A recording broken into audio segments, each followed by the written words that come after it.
Fine. Thank you very much. Do we have any declarations of interest? Like everybody should be interested in the account. The chair's report, and you'll not be me that's doing all the speaking. We're going to item 4, which is sorry. The first thing it's actually not here in the agenda is that a welcome to everybody. So can I formally welcome everybody and introduce our guests as John Cornett, Pauline Gillen, Morgan Fraser from the External Audit, Margaret McCrossan and Barbara Clark, Anthony Jenkins for item 7, Michelle Blair for item 8, and Linda Hutchison for the final ones. So welcome everybody along. So can we now go on to item 4? Margaret and Barbara are going to speak in this one. Thank you.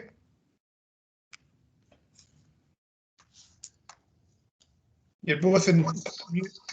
I'm sorry, I'm on mute there. Just we have the reports on both the charitable trusts and the annual accounts for the council as a whole, both going up, and they're for your consideration before passing on for approval to full council later on this afternoon.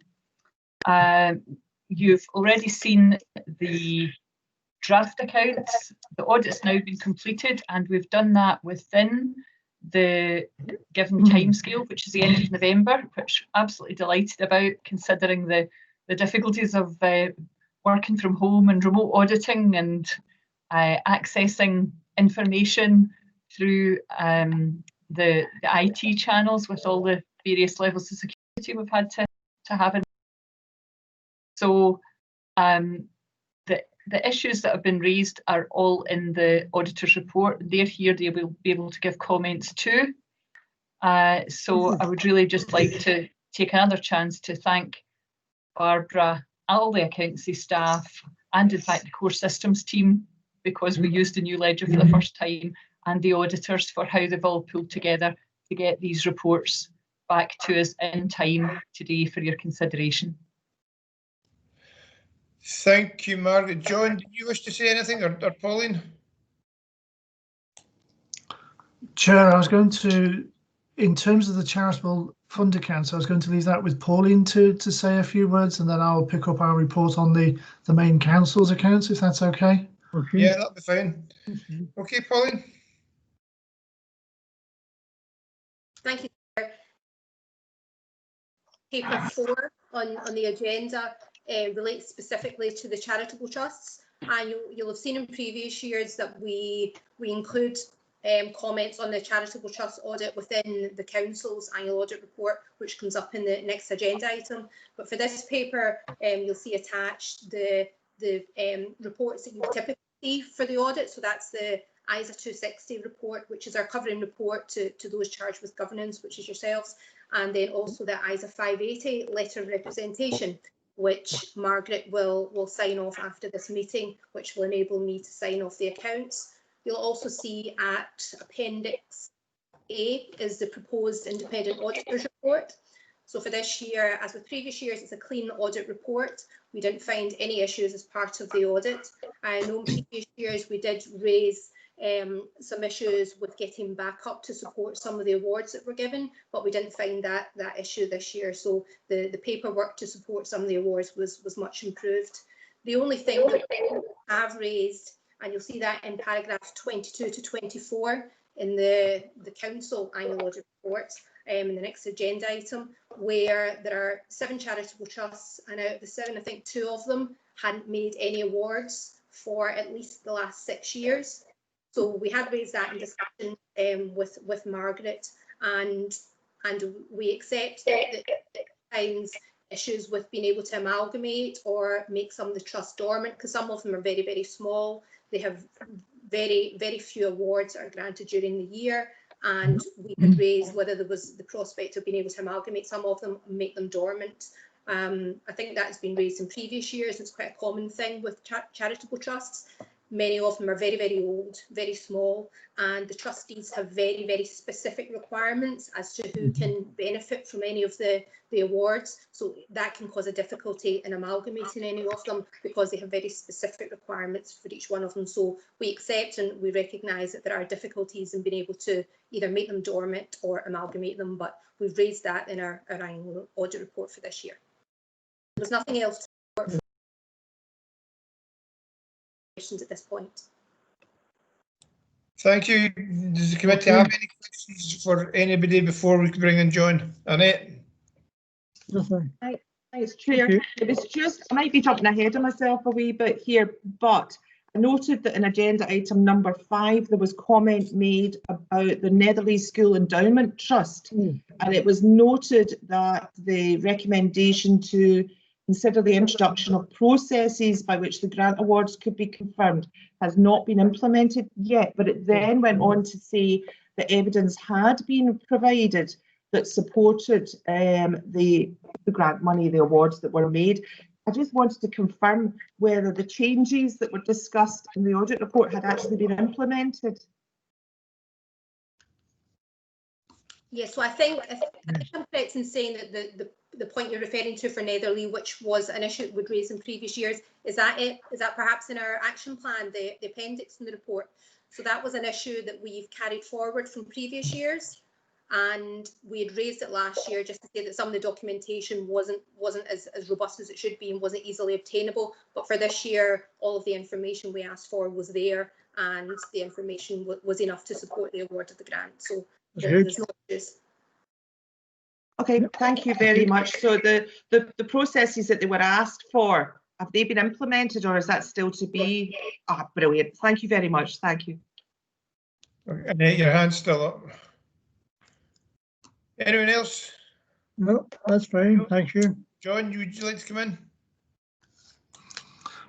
Chair, thank you. Yes, so if I take the committee to the next agenda item, which is our annual audit report and the report on the council's main accounts, you'll see that our agenda pack has several papers in it, similar to the pack that has been presented for the charitable and trust funds. So what we have is a covering letter, a draft audit opinion, and then the draft letter of representation that as Pauline says, for the main accounts, Margaret will sign later on this afternoon. So I really just wanted to focus on our annual audit report, which starts on page 37 of the agenda pack, of the electronic agenda pack. And as ever, Chair, I will make the assumption that the report has been read and really just take committee straight through to the key messages, which are on page 41 of the agenda pack, headed up in big green letters, key messages. I guess the key thing from our perspective is that the work on your 2019-20 accounts is complete or nearly complete. There's just an administrative process that we need to go through now to sign off that won't take very long. We're proposing to issue an unqualified opinion on the council's accounts, and that's the opinion, that's the outcome that you're looking to achieve. It's the opinion that says that the accounts present a true and fair view of the financial position of the council. You'll see from the report that we're proposing, and we will be inserting, what's known as an emphasis of matter paragraph into the audit opinion, and this relates to the valuation land and buildings for the council for 2019-20. And in undertaking the valuations, your valuer has followed RIC's guidance and has declared in their valuation certificates a degree of significant uncertainty around the valuations attributed to land and buildings because of the impact of COVID-19. And as I say, he's followed RIC's guidance in arriving at that conclusion. You have made appropriate disclosures in the accounts around that, making that clear to the reader. We think that that's an important matter, and we want to draw the reader's attention and the user's attention to your disclosures in the accounts. So we include the emphasis of matter paragraph in our opinion. It doesn't add anything to the disclosures that you make, and it doesn't pass any comment on the disclosures you make. It simply draws the reader's attention to those disclosures. And so that's the reason that that's included. It's fair to say that will be in common with most, if not all, council audits across Scotland this year, and indeed probably across the UK as a whole. And it will be common across most, if not all, public sector audits across Scotland this year. And in fairness, probably also a lot of commercial audits as well, private sector audits, because of the uncertainties created by COVID-19. But I just wanted to give you the assurance that it's not a particular issue in relation to East Renfrewshire. It is a more general issue that impacted upon property valuations at that time. You'll see as well from the detail of the report, there were some adjustments that were made to the accounts in relation to the impact of the MacLeod judgment on pension fund disclosures. That should be the last adjustment that you will need to make. The whole of the MacLeod issue should wash out of the pension fund issues this year because of the triennial revaluation that takes place in Scotland across the local government pension scheme. So the matter should wash out as part of that, and you shouldn't need to make any further adjustments for it going forward. And you'll also see that you've made an adjustment to the accounts to reflect the new Clyde Valley waste disposal arrangements and bringing that on board and bringing that through into your accounts in terms of the valuation of the asset, or your share of the valuation of the asset. So that's kind of a summary around the accounts. I think it's fair to say, and just reflecting on Margaret's comments before, Chair, that in terms of the accounts that were presented to us, they were of a very high standard. The working papers supporting the accounts were of an equally high standard, and the help and support that we've received from the finance team during the course of the audit has been brilliant, particularly from Margaret and Barbara and the rest of the team. Recognising the difficulties that Margaret alluded to in terms of working remotely, delivering the audit accounts remotely, it has gone as a process, it has gone as well as it could have done. There are obviously some learning points in there for all of us that we want to take forward, but also some things that worked really well, and we want to keep hold of those as well. But I really just want to express my thanks to your finance team for their help and support. The rest of the report deals with what we call our wider dimensions. So we look at financial management and financial sustainability. The comments that we've made around financial management are very positive. You've got strong arrangements in place to support effective financial management within the council, and you use those arrangements effectively in terms of your decision-making process. Financial sustainability is probably more challenged going forward than it already was going to be because of the impact of COVID-19, and we've provided some reflections on that in the report, but recognise that the report was written at a point in time and things may well have moved on since we have written that. There is an encouragement, a recommendation in there to reflect the impact of COVID-19 in your financial plans going forward, but we fully recognise that there are a sequence of events that you have to go through in order to be able to do that. And that sequence of events will be heavily influenced by the continuing impact of COVID-19, by decisions made by Scottish Government, dependent upon decisions made by UK Government, and even the announcements over the last 24 hours or so could have an impact. So I think the key thing from that, Chair, is we recognise that financial sustainability remains a challenge. There is an opportunity and there is a need to revise medium-term financial plans, but it's going to be an iterative process. And certainly when we come back this time next year, I don't expect that process to be complete. Although I expect progress to be made, I don't necessarily expect it to be completed because of the scale of change and the frequency of change. The other elements that we've highlighted in there around governance and transparency, and we recognise the changes that you made to your governance arrangements because of the impact of COVID-19. And again, we're very clear that those arrangements were effective and they were effective in maintaining good governance within the council and maintaining transparency in your decision-making process. And we've provided a brief summary of our findings against best value as well, Chair, in terms of your own self-assessment and the follow-up of previous work from the best value review a few years ago. So that's a very quick canter through the key messages, Chair. I'm happy to take any questions or explore any of the detail of the report in more detail if that would be helpful. But I'll pause at that point, Chair. Thank you. I'm delighted to see it. Thank you. Thank you very much, John. I'm delighted to hear your comments about the financial staff. It really is no surprise to, I'm sure, to the rest of our councillors, because we know just how good they are. However, we obviously have moved on to item 5 in the agenda. Does any of the councillors have any questions for John, Pauline, or indeed Margaret or Barbara? Not at all, thank you. Thank no, you. That's all. Okay. Okay. Margaret, do you want to say anything to finish off? Not at all, no, I'm fine. Thanks, Chair.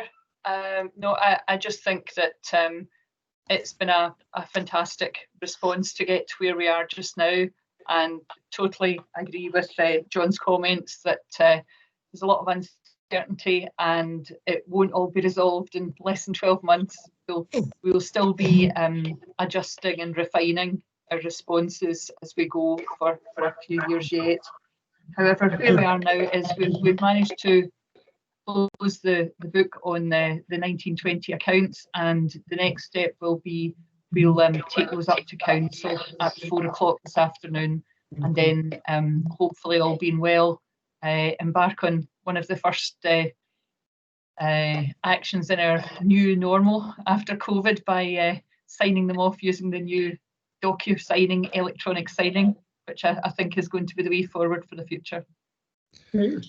Thank you very much, Margaret. I think a lot of folk will be quite happy to sign off in 2020, the way things have gone. However, we move on to item number 6, the Interim Treasury Management Report. And once again, it's back to Margaret. This is a Barbara one. Sorry, Barbara's going to take this one. Okay. As part of the Council's Treasury Management Strategy, the Chief Financial Officer is required to report on the 6-monthly activities of its Treasury Management operations, and this report is to achieve that requirement. This is a very high-level report showing the Council's debt position, along with graphs depicting the movement in investments and borrowing over the first 6 months of the financial year. I'm pleased to report that the Council's prudent Treasury Management position has allowed it to cope with the additional cash flow demands arising from the COVID-19 pandemic, especially in respect of payment of grants to businesses and the self-employed. From the report, you can see that the long-term borrowing is fairly static, with only a small amount of debt paid off during the period. However, some short-term borrowing had to be taken during the summer months to allow for peaks in creditor payments. As part of the Council's strategy, the percentage of variable rate loans should be no more than 30% of the total debt outstanding, and in the first 6 months of the year, this peaked at just over 7%. This will creep up as the PWLB is paid off, or reduce as further PWLB loans are taken. With regard to the short-term investments, these have decreased slightly due to the cash flows in both capital and revenue. Both expenditure and income can fluctuate daily depending on whether there's just been a pay run or a large creditor run, so the short-term balances reflect these cash flow movements. The prudential indicators in the report help to confirm that the capital investment plans and Treasury management decisions are affordable, prudent and sustainable. In particular, the prudential indicators 3 and 4 demonstrate that the Council is operating well within its limits, despite the inclusion within the projected outturn figures of our share of the new Clyde Valley Waste Plant liability. Lastly, the report requests that the committee recommend to the Council that the attached list of counterparties be approved. These are slightly amended from the counterparty list approved recently as part of the 1920 year-end report, and these changes include an increase in the deposit limits with the Bank of England and with the money market funds, so that to allow us to accommodate the new borrowing taken last year, which allowed us to take advantage of historically low interest rates. All investments are restricted to UK bodies with high credit ratings, with the maximum period of investment restricted to 6 months, with the exception of the Bank of Scotland, which is restricted to 364 days. I'm happy to take any questions on the report. Thank you, Barbara. Sorry to get your name wrong at the start. That's all right. I'm sure you've been called that worse than that in your time. Thank you very much. Do we have any questions? I don't see anybody's hand up as yet. Nobody. No. No. No. Okay. Thank you very much, Barbara. Okay. Can we move on now to item 7, with updating the withdrawal from the European Union? That's maybe a wee bit early yet, but Anthony, I'm sure, will tell us. Anthony, it's all yours. Thank you very much. Thank you for having me this afternoon. As you say, it probably is a bit too early. Talks are still ongoing between the UK and EU on a trade deal and security and all that kind of thing. But I appreciate committee had been keen for an update prior to the end of 2020, so we wanted to just update on activity and broad concerns. Mainly, the kind of main piece of work that's happened is we've started to move towards 2 weekly meetings. Our last one was the 14th, our next one is on Monday, of the Brexit working group, just to kind of get ready in case it is no deal into the transition period. And we undertook a shared council concurrent risks exercise, which was to look at what would happen if we had impact, disruptive weather impacts, a prolonged power outage and Brexit impacts that the council had to kind of respond to at the same time. And we shared that with colleagues in East we are East Rimshire, apologies. We shared that with Inverclyde, Renfrewshire and West Dunbartonshire council colleagues. Overall, it was a very positive workshop, albeit quite daunting in terms of all the scenario discussions. And I think there's been some good general learning to take back for our planning for things like Black Start, which is a prolonged power outage. And that'll all take place through the Council Resilience Management team. In terms of where we're going with Brexit, I think everyone's guess is as good as each other's, unfortunately. I know the Scottish Government are standing up the National Coordination Centre, which is what all agencies will report any kind of concerns and issues into. That's going to stand up for testing week beginning the 7th of December, with a view to gradually becoming live for the 31st of December at the end of the transition period. I think that's really it in terms of additions to my report. The Home Office update is due today in terms of the settlement scheme numbers who have applied in East Rimshire, so I'm quite happy to provide an email update on that next week and figures in East Rimshire if that would be of benefit. And I think that's me. Thank you, Anthony. I'm quite sure it would, but I think the one thing that I could say about makes it from a business point of view is that business hates uncertainty, and it's bad enough with COVID. It's even worse with Brexit coming as well. Barbara, I see your hand was up first there. Thank you for that report. It's quite lengthy, and I know you can't really say too much because we haven't really got the thing nailed yet.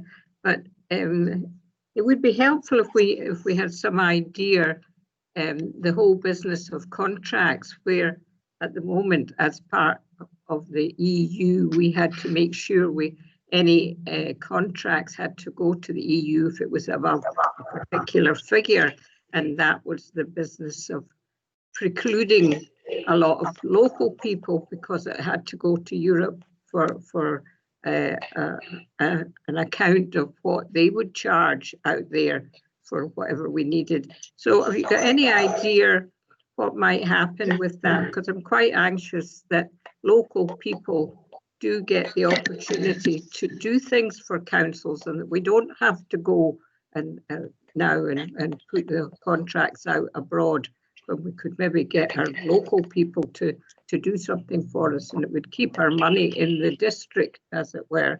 You any thoughts on that, Anthony? Certainly, the outcome of that side of things will depend on any deal. That could tenders, etc., could still be part of any deal where the UK could have to follow the EU process. But as of 1st January, it's a UK public sector would have to post tenders onto it, and that may well be shared with companies in Europe. But it would still be primarily the same rules in terms of thresholds, etc. But it's still pretty much being written, unfortunately, by the UK government. We're waiting to see on any deal. Okay, thanks, Anthony. Annette. At least we've got an update. Thanks, Chair. I agree with you. I think the point about uncertainty is something, and that was, I mean, a note from the report. You're right. It's just too early. We're still uncertain about a lot of things. I had a couple of questions with the workshop that was organised about the concurrent risks. Would there be any information from that coming to the Audit and Scrutiny meeting that was presented to the other councils? And also, I think I asked you the last time we spoke about this, about the EU settlement scheme, and if there were any plans to promote that. Yep, sure. More than happy to share any reporting from the concurrent risks workshop. It will get finalised and put through the council resilience management team, but I don't see any hassle with sharing the report that goes to that forum. For the settlement scheme, we do have information on the council website, but I think it's something that, as hopefully society opens up a bit more, the scheme's open until June for applications, we can start looking at things like posters, because we can access them through the Home Office. They provide free ones. There's certainly materials that corporate comms have been sharing very recently from the Scottish Government on their, I think it's Stay in Scotland scheme, where they're promoting awareness of the settlement scheme. So there is more we can and would look to do. We're just obviously not pushing things like posters because we're not encouraging people to be now. But yeah, it's something that is always on the group's radar to promote more with the settlement scheme. That's great. It's just any information that the Audit and Scrutiny can have about that would be fantastic. Thank you. Well, in particular about the concurrent risks, because that is a worry to myself. No problem. Thanks. Thank you, Annette. Barbara, you're back to see you back again. Yeah, the Working Time Directive, have we adopted that as part of our UK policy, or is that still all in the melting pot, or what's the position with that? Because I remember when it was first introduced, it was causing a wee bit of angst in various quarters. Yep, so with regard to any laws that have derived from Europe, they will continue over to British law, but they'll be applied by British courts and British systems. January, assuming not a deal would be potentially that we'd have to marry up to certain standards through Europe, which is potentially obviously one of the sticking points just now in negotiations. But certainly as of 1st January, we would still be bound by the same rules that we currently are. Thank you. Any further questions? Don't see anybody's hand up. So with that, I can thank you once again, Anthony, and we'll move on to the next one, which is item 8. Could I ask, are you wanting a further report after January? You talked about that at one point, because the original purpose was to get an update when the deal had been secured. I just want to get some clarification on that. I think Anthony has said that he was going to, alluded to Annette, that he was going to get back to us in that. Well, you know, I did get back to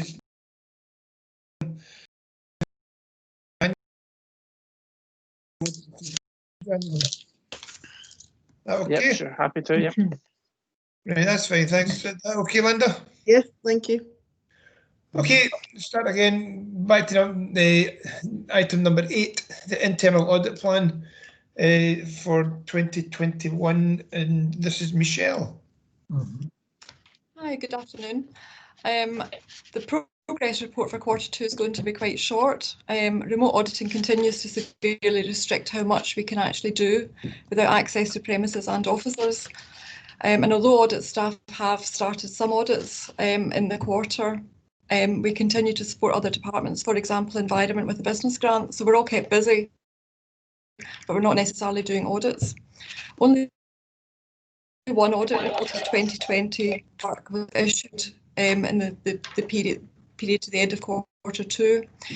In Appendix 3, you'll see some detail of this. It's relating to the payment of invoices indicator, and we concluded that it was materially correct. There's also some detail of some 1920 audits that were finalised in the last few months. I don't really have much to say about these. As I say, there'll be more, hopefully, audits to report next quarter. In terms of the indicators, the internal auditor indicators in Appendix 4, there's a significant risk that the targets will not be met during 2021 due to COVID restrictions, but I'll keep you up to date with that every time I report the progress report. Fraud, irregularity and contingency, there was 2 items that we dealt with using contingency time, and neither of those involved actual loss to the council. I would also at this point advise the committee that I intend to bring yet another revised audit plan to the next committee, particularly in light of, in the last few days, I've found out that I've got even fewer days than I thought I had. As I say, I'll bring a further update to audit committee next. So at this point, I would just ask you to note the progress report for the second quarter and let me know if you need any of these reports to be issued to members. Thank you, Michelle. Does anyone have any questions on this? And can we approve the report and grant the recommendations? Yes. Okay. There's certainly no hands going up that I can see, so I think we can carry on that one and accept the report. Thank you, Michelle. Well done. Move on to item number 9, the Audit Scotland COVID-19 Guide for Audit and Risk Committees. And this is Linda speaking in this one. Thank you, Chair. Following comments that you made back in September, this report's been prepared to provide feedback on issues raised within the Audit Scotland COVID-19 Guide for Audit and Risk Committees. Amongst other things, that guide highlights the wide impact of the pandemic on society, the strength of the associated response of public sector bodies, and that the pandemic has exacerbated many pre-existing risks and challenges facing those bodies. Against this background, the guide emphasises the crucial and increasingly important role of committees such as this one and suggests key issues for them to consider to help them focus on the short-term challenges faced in the response phase of the pandemic. As reflected in the report, the guide poses a series of questions to assist auditors and public bodies effectively scrutinise and provide challenge in key areas requiring additional focus, just now categorising them under 4 headings, that is internal control and assurance, financial management and reporting, governance and risk management. To enable the committee to consider the position in each of those questions posed within the guide on these issues, feedback was sought and received from the corporate management team and other senior officers, and it was quite an effort to do so. The committee is invited to consider the collated feedback, which is in the appendix to the report. Just to highlight, the Performance and Audit Committee of the Integration Joint Board is also considering issues raised within the guide. So it's there for you to review what the feedback and if you want any further feedback or how you want to progress things. Chairman, could I ask John if he's got any thoughts in this report himself about the way forward? John? Chair, thank you. Having read through the Council's response to the report, I think it's a very, very comprehensive response, and it covers off the sort of assurances that as a committee I think you ought to be looking for. I think the challenge going forward will be how the environment changes under COVID-19 and what that looks like, how the environment might change because of other factors. And I certainly don't advocate putting a cottage industry around this, but I think it's probably worthwhile for the committee to remain alert to how those changes might impact upon the assurances that you receive from officers, and how they satisfy your terms of reference as a committee. And I think it's worth being alert to that. I think there's also something to think about in terms of not just the assurances that you have as an organisation and where you get those assurances from in relation to this item, but also is there a route in for assurances from your partner bodies in terms of where you're in partnership arrangements, and understanding how the challenges might impact upon those organisations and therefore by default possibly come through and impact on East Renfrewshire. But I certainly wouldn't suggest putting an industry around it. It's more about how you understand that sort of flow in terms of the flow of pressures and the subsequent assurances that you might look for around that. Thank you. Thank you. Anyone else like to say anything on this one? I don't see any hands up, so can we approve this report? And we note the progress made to date by the departments, and can we recommend that we get an update early in the new year, something like that, or March, April? Well, maybe what I could do is contact you to see what specific issues you would like an update on, rather than you writing the entire report. So I can certainly do that, and we can do that through some correspondence, and then get an update on the key things that you want to focus on at any one time. Yes. Yes, please. That's everybody quite happy with that? Yeah. Yeah. Okay. People nodding. So we can move on now to the last item, which is the Cabinet response to Audit and Scrutiny Committee investigations and income generation, commercialisation and climate change one, which has been fairly good. The Cabinet response has been fairly positive. Linda? Yes, in many ways, this is really just tying up some loose ends and planning out the way ahead. So what you've got attached to this report are the responses that were made and accepted by the Cabinet.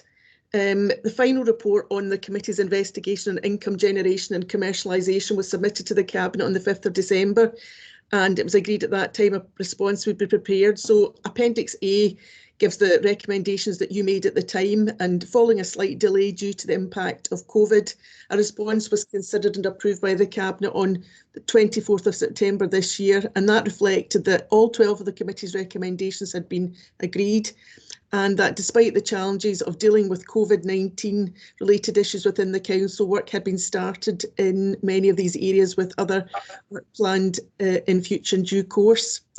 If I move on to the report on the climate change, that was completed early in 2020, but due to the position on COVID-19, its submission to the Cabinet was delayed until the 13th of August, just after the summer recess, when meetings of that body resumed. As itemised in Appendix C, in total the committee made 24 recommendations, a key one being that the Council strategy on climate change would be should be renewed. There's usually a time lag between the formal submission of the recommendations to the Cabinet and a formal response being prepared and submitted to the Cabinet after that. However, as the recommendations had been known for some time, at the same Cabinet meeting, the Cabinet considered a report by the Director of Environment outlining a proposed approach for the development of a climate change strategy and action plan, particularly in view of the recommendations arising from the Audit and Scrutiny Committee's work. What the Cabinet agreed is referred to in paragraph 10 of that report, and the Head of Environment has since indicated that he intends to submit a further report to the Cabinet early in 2021 on developments. So today I'm just asking you to look at the responses that were prepared and review them, to note the extent to which the recommendations were accepted, and also to consider when you may wish to review progress and implementation of those recommendations in due course, allowing appropriate time for work to be taken forward. If I go back quickly to the report on income generation, one of the recommendations was that the chair of this committee extend an invitation to meet the chair of the Performance and Audit Committee of the IJB, just to share some information and discuss good practice arising from the review. And I'm suggesting that we can extend that invitation just now, if that would be considered useful by the chair, and move that forward. So that's a specific action for the chair of this committee to take forward. So it's just for any comments, but primarily if you could just let me know when you think it might be appropriate, as is normally the case, to maybe get an update on the implementation of arrangements, allowing for the fact that it takes time to implement some things and to make substantive progress. No Thanks, problem. Linda. I think, like the climate change one, there's no much point in having anything or having another update or progress report till maybe this time next year, because you've got to at least have the summertime. As for the income generation, we'll see what we can actually do come the budget, and does anyone have any specific times? Chairman, could I maybe ask a question?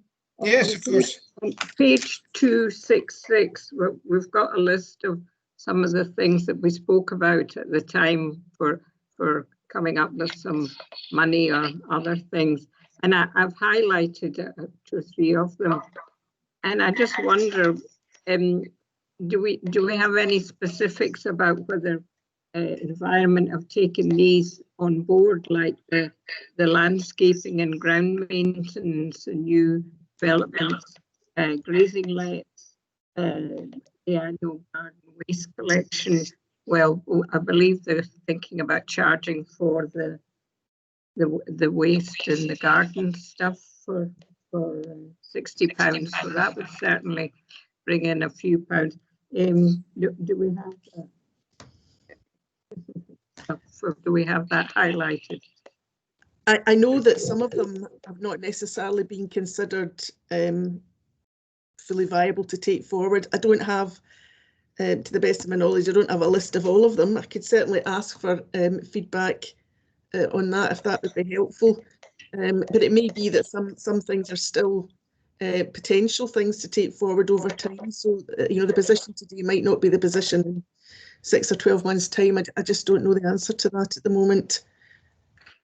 Here's a question then. I don't know whether we could get an answer soon, but I noticed that some of the lampposts in the commercial areas in my part of the ward, where they've got Christmas lights now attached to the lampposts, which we didn't have before. And I just wondered, is that something that they're getting money in to pay for? Is it something that we could make some money out of, i.e., you know, these lampposts on the shops at the Old Mearns Road were sponsored by X, Y, and Z or something like that. You know, I mean, sometimes I wonder if they think slightly to the side and think, well, maybe this would be a wee bit of a money spinner, but maybe they've already got some commercial support for these things.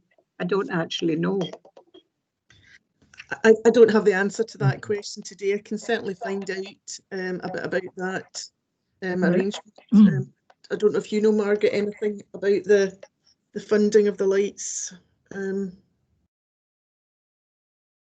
not aware of local sponsorship for those. I think it would probably have been quite difficult to get it in place this particular year, given all the difficulties for local businesses, but it's certainly something that might be worth mentioning as a possibility for the future. You see, Good idea. I just wonder if you know, when they do things like that, maybe they've already got money in from somewhere else to do the job in the first place, or is it something that could be promoted in the future? And the other one, of course, was a notice up at Fairweather Hall. They've done a whole fancy arrangement for the car park there, and a fancy wall that says Fairweather Car Park. So I just wonder, did somebody supply us with money to do that job? Or is it something for the future you could think about? If you're doing something to car parks, maybe we could have a sign that says, well, this has been revamped with the help of money from X, Y, or Z. You know, it's just, I don't know whether the people that bring these schemes to fruition actually ever think about, is this a way of commercial input? Barbara, do you have I see you've got your hand up. Do you have something, a reply to this? Just to say about the Christmas lights, I'm not sure whether they were funded by the business, the bids. Yeah. There's certainly inquiries about them at some point, but I'm not sure if that actually transpired at the end of the day. But certainly there's a possibility that they've paid for them. I know the Christmas lights in Clarkson was sponsored by the Business Improvement District. Yeah. Annette, you your hand up. Yeah, I remember seeing a paper on this, Barbara, but the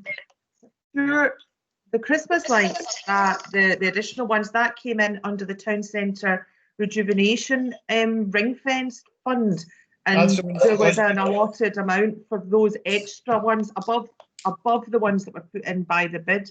But I get what you're saying, but I'm sure I remember saying that was where that money had came for it this year. Okay, thank you. Try again. Annette, you still want to carry on? No? No? No, I'm fine, thank you. Okay, Would it be appropriate even to get a delegation? You've already said about the other one about getting an update towards the end of the financial year. I'm just wondering if it might be an idea to get a delegation to yourselves, Councillor Miller, and liaison with myself and other members of the committee when you want to get an update on the income one. I can certainly check out a few bits and pieces that you've mentioned today and get back to you on those, but then we can have a more rounded feedback on all the things in due course. A lot of the stuff that Barbara was talking about, page 266, such as grazing lets, is going to be seasonal. So really, you're talking at the springtime, April, May time. You're going to see anything similar to that. There's also the potential purchase of new commercial units. It's going to be because of COVID. They're struggling to at least some of the lets we've already got. So to buy, say, containers and things like that, which is something that was suggested. I don't think this, as Margaret said, this is perhaps not the time. I think it's better to get an update on all or most of the recommendations in the one report rather than doing. I mean, certainly I can check up that the specific issue that's been raised about the ones that are listed in paragraph 10. It's better in due course. It normally happens when we get a report that would go through each of the recommendations and we'd say, well, there's actual positive actions haven't been taken, evidence that things have been done in response to them, and that's just you assuring yourself that the recommendations have been implemented, that have been accepted by the Cabinet. Good idea. Yeah, I just want thanks, Chair. I just wanted to come in. It was about the one of the ones that's listed, the asset management and taking a more commercial approach to managing vacant buildings. And I noted in response to that they're saying there is now a commercial landlord role within the Environment Department exploring this. Would it be possible to get an update on where we are with looking at asset management? Yes, I can do that. Thank you. Thank you. Chairman, if I could just make a final comment. It took a long while to get all this stuff collated together at the time we did it. I just hope that we don't forget about it in the future. It's one of these things that's ongoing. It's not now. It's just one of these situations where it keep happening, that we need to think about this constantly, because money's going to be very hard to come by, and anybody that can come up with good ideas, I think, would be very welcome. Thank you very much, Lorraine. Steve, your hand up as well. Thank you very much, Councillor Miller. I wasn't intending coming in, but I would ask the committee's forbearance on something. I know that you're keen to get an update on asset management, but I would ask if that could be delayed a little. It's just the team working on asset management are fully committed, particularly looking at schools at the moment, working on ventilation and addressing a whole load of COVID issues. And I think after Christmas, I'll be needing them for all sorts of support that we'll be needing to give to the coronavirus effort. So I would ask, it's also a difficult time to look at the property market. And I think John started the conversation by saying it's very difficult time to look at the asset value of property. So my own advice was, when we're looking at assets, we maybe just need the market to settle a bit. Rather than rush into things at the moment. Now, we have Alistair Ross, who is working on that, and he's very, very good, but the market has changed so considerably. I would ask if you could just delay asking for reporting that. Certainly not it wouldn't be possible within the next few months. So if just in that one, if you could give us a bit longer, we are still focused on, and certainly I would imagine at least till the end of March will be focused, most of the teams, on coronavirus related activity. So just to ask if it's at all possible to give us a wee bit longer to respond to anything in asset management, if that would be okay. As I suggested to Linda earlier on, excuse me, if we're getting the climate change one towards maybe another year's time, Linda suggested we get all the reports, an update on all the reports at the same time. Would it be possible to leave all the reports to this time next year? Yes. Is that you quite happy with that, Lorraine? Yeah, I think that would just give the team, if they can do them earlier, I'm sure they will. But I just know that everybody's so committed for the next 3 or 4 months in terms of till we get to the stage where we're coming out of the pandemic and we can focus back on areas like asset management. It's just looking at the list there. Well, not most, but a good lot of them are really seasonal, so we'll not really know any benefits or anything that has been done until the end of the season, the end of the growing season. As far as I'm concerned, that's 31st of October. So if we get another report in another year's time, that should be helpful. Everyone agree with that? Okay, I'm quite happy to suggest it. It's the committee's agreement, please. Yes, I agreed. don't see anybody making any suggestions other than that. No, So agreed. Okay, Linda. Yes, that's fine. Thank you. Thank you. Anyone else? Any other further points here? No. No. Well, can I thank everybody for their contributions, and thank John, Pauline, and Morgan for coming in as well, the external auditors. And we'll see what in another almost an hour. Yeah. And if I can ask you, Linda, if I just leave this sitting the way it is, will the 4 o'clock meeting come on to this, or do I need to have it's a different link. You'll need to open up the link that's been sent to you for the council meeting at 4 o'clock. The different link. Well, will you send it to me, because I might not be able to find it on the. Yes, I'll send it to you for the 4 o'clock meetings. Okay. And can I just recommend you maybe try to go on early and open up your papers early, because